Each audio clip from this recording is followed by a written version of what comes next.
John Thompson had always been fascinated by the paranormal. His love for ghost stories and haunted places had led him to many eerie locations. But none had intrigued him as much as the old, abandoned railway station on the outskirts of Maplewood. The station, known as Whispering Tracks, had been deserted for decades. Locals spoke of ghostly apparitions and eerie sounds that emanated from the station at night. One chilly autumn evening, John decided to explore Whispering Tracks. Armed with his trusty flashlight, a camera, and a digital recorder, he set off on his adventure. As he approached the station, the air grew colder, and an unsettling silence enveloped the area. The once bustling platform was now overgrown with weeds, and the station building, with its broken windows and crumbling walls, stood as a testament to the passage of time. John stepped onto the platform, the sound of his footsteps echoing in the stillness. He began recording his observations, describing the eerie atmosphere and the decaying structures. As he moved closer to the station building, he noticed a faint, ghostly light flickering inside. "Hello," John called out, his voice trembling slightly. "Is anyone there?" There was no response. He pushed open the creaking door and entered the building. The interior was dark and filled with debris. John shone his flashlight around, revealing old benches, ticket counters, and a dilapidated waiting room. Suddenly, a cold breeze swept through the room, extinguishing his flashlight. In the darkness, John heard a soft whispering sound.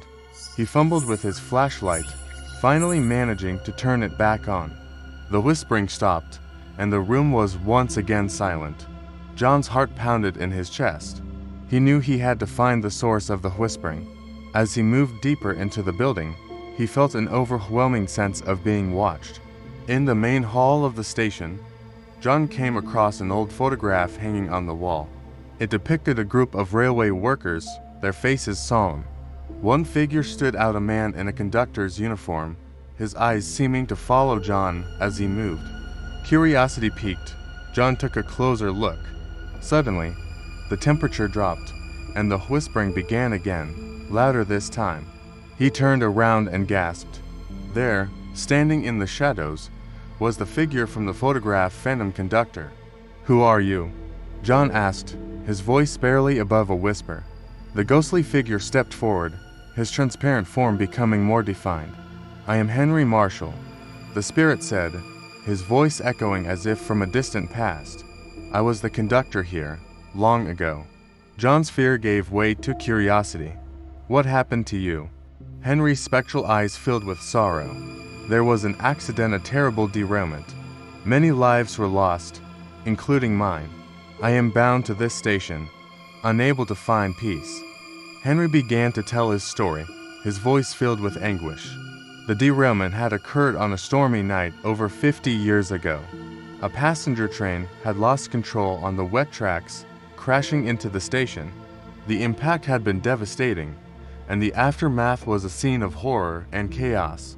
As Henry recounted the tragedy, John felt a chill run down his spine. The whispers he had heard were the voices of the lost souls, trapped in an endless loop of their final moments. "Is there any way to help you?" John asked, his heart aching for the tormented spirit. Henry nodded. "There is an old railway lantern hidden in the station's attic. It was a symbol of hope and guidance. If you can find it and light it, it may release us from this purgatory." Determined to help, John made his way to the attic. The journey was treacherous, with rotting stairs and precarious beams. As he reached the attic, he was met with a dusty, cluttered space filled with old equipment and forgotten memories. After what felt like hours of searching, John finally found the lantern. It was tarnished and covered in cobwebs, but it was intact. He carefully carried it back downstairs, feeling the weight of its significance. Back in the main hall, John placed the lantern on a bench and searched for a way to light it. He found an old box of matches in a drawer and struck one. The lantern's wick caught the flame, and a warm, golden light filled the room. As the lantern glowed, the temperature in the station began to rise. The ghostly whispers grew louder, then slowly faded into silence. Henry's form became more transparent, and he smiled at John. "Thank you," Henry said, his voice filled with gratitude. "You have set us free." With those words, Henry and the other spirits began to dissipate, their forms dissolving into the light. The station, once filled with sorrow and despair, now felt peaceful and serene. John stood alone in the now silent station, the lantern still glowing beside him. He knew he had witnessed something extraordinary. He gathered his equipment and made his way back to his car, the first light of dawn breaking on the horizon. As he drove away, John couldn't help but feel a sense of accomplishment. He had helped lost souls find peace and uncovered a haunting tale that would stay with him forever. Whispering tracks remained abandoned, but the whispers were gone. The story of the haunted railway station would live on in John's heart and in the tales he would tell. A reminder of the power of compassion and the importance of remembering those who came before. For months later, John published his account of the Whispering Tracks haunting. The story captivated readers and sparked renewed interest in the old railway station. Paranormal enthusiasts and curious visitors flocked to the site, hoping to catch a glimpse of the ghostly conductor. But for John, the true reward was knowing he had made a difference. He continued his explorations, always seeking out the next haunted location.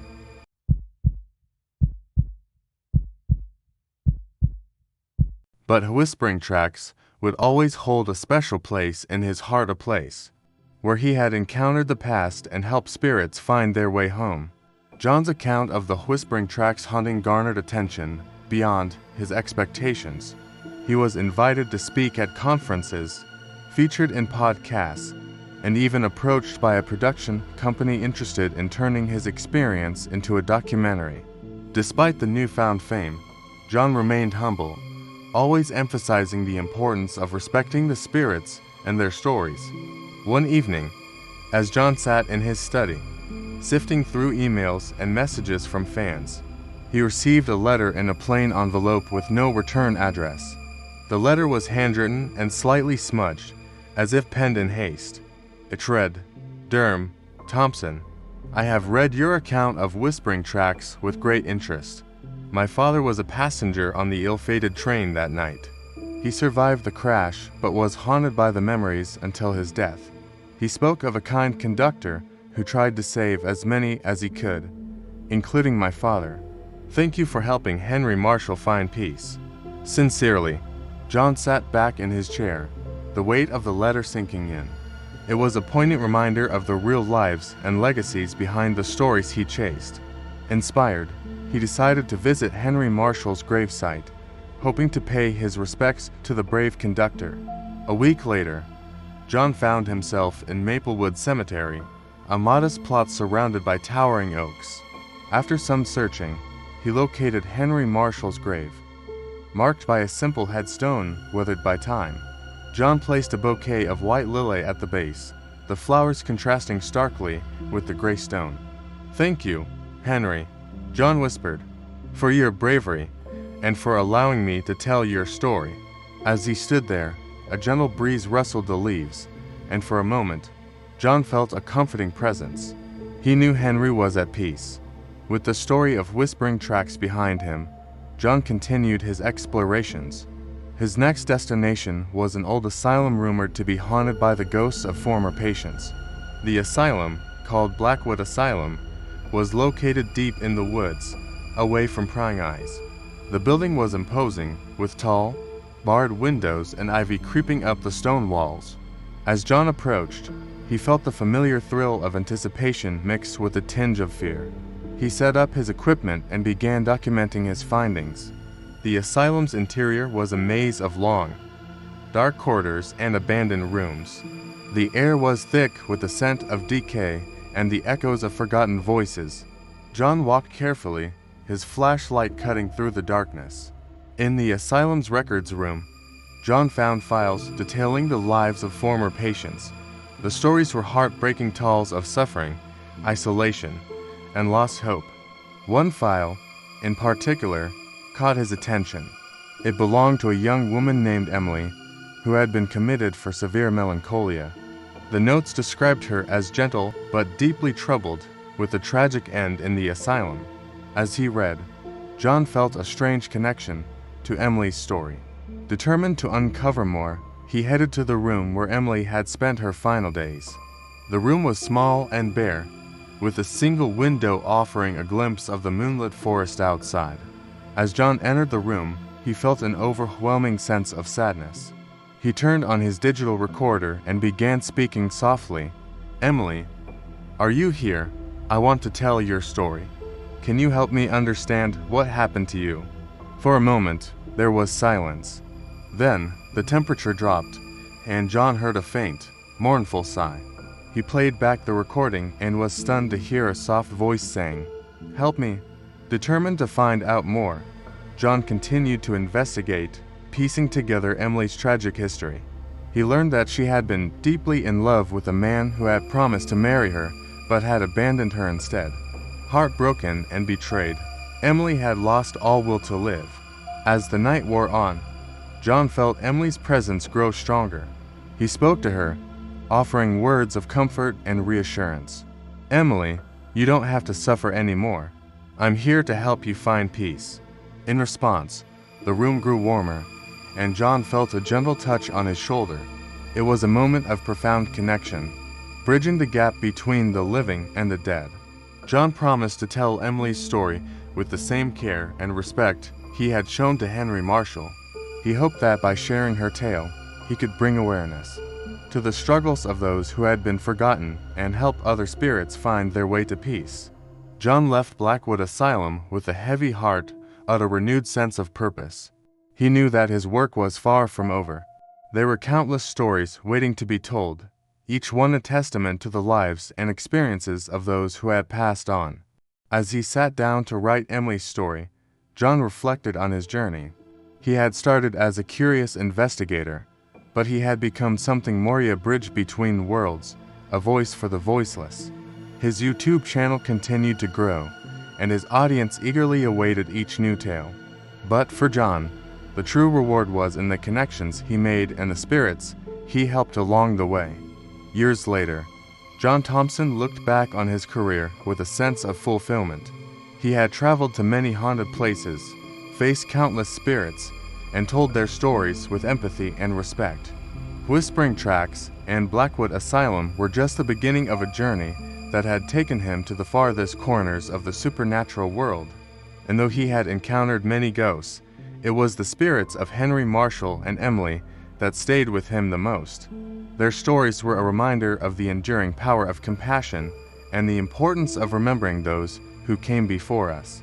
John's legacy lived on in the hearts and minds of his viewers, each story a thread in the rich tapestry of the paranormal. And as long as there were spirits in need of peace, John knew he would continue his work, honoring the past and lighting the way for those who had been lost in the shadows.